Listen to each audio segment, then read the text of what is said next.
World laughs in my face. They say you can't get nowhere.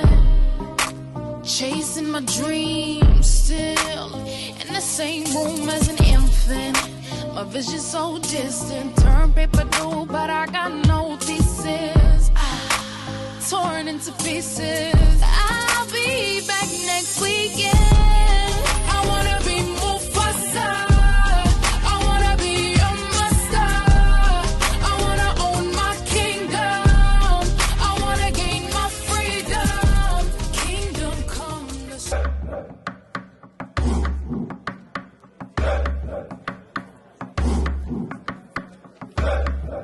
What up, African world? It's your boy Home Team here. I'm back at it with another video of African history, culture, and world review. And today I want to talk about Queen Arawelo of Somalia. Now, the way in which Arello came to power and actually maintained her rule was actually pretty interesting. Apparently, Queen Arello was dissatisfied with the distribution of labor between men and women, because she pretty much felt that women were subjected to male servitude. So she went to her fellow Somali women and started the greatest feminist movement in African history that African men have never forgotten. She pretty much told these African women that since we give birth to men, we are way better qualified to rule than them. The women led by Arello seized all the weapons and castrated most of the men in the region. Very few men were actually saved to be eunuchs because, you know, they needed them for procreation. Queen Arello demanded that Somali women abandon their womanly roles in society and start hanging men by their testicles.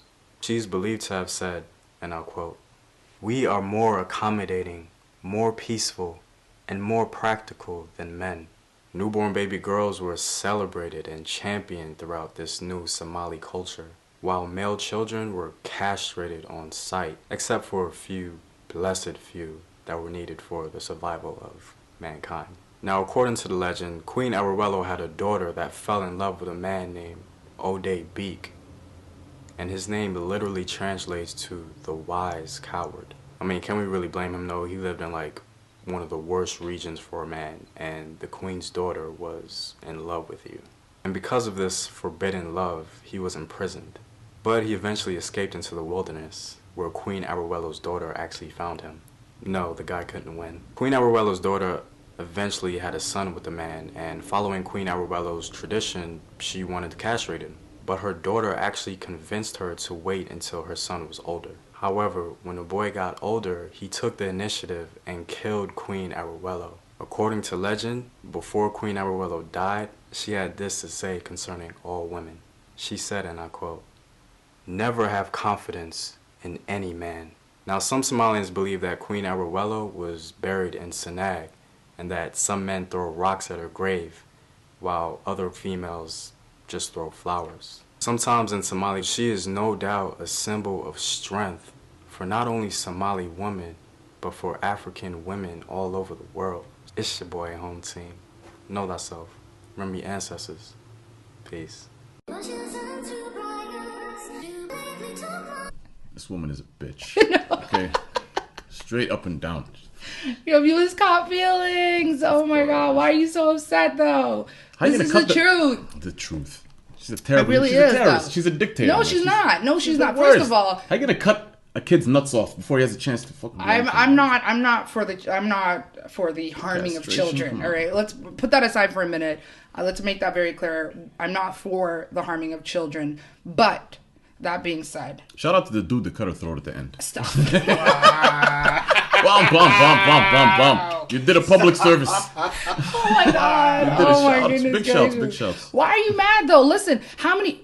Look at our history. And he did it because he had balls. Yeah. That's why. Some people couldn't. Literally. Because they didn't have it. Literally. All right. The one that she actually okay, you know what?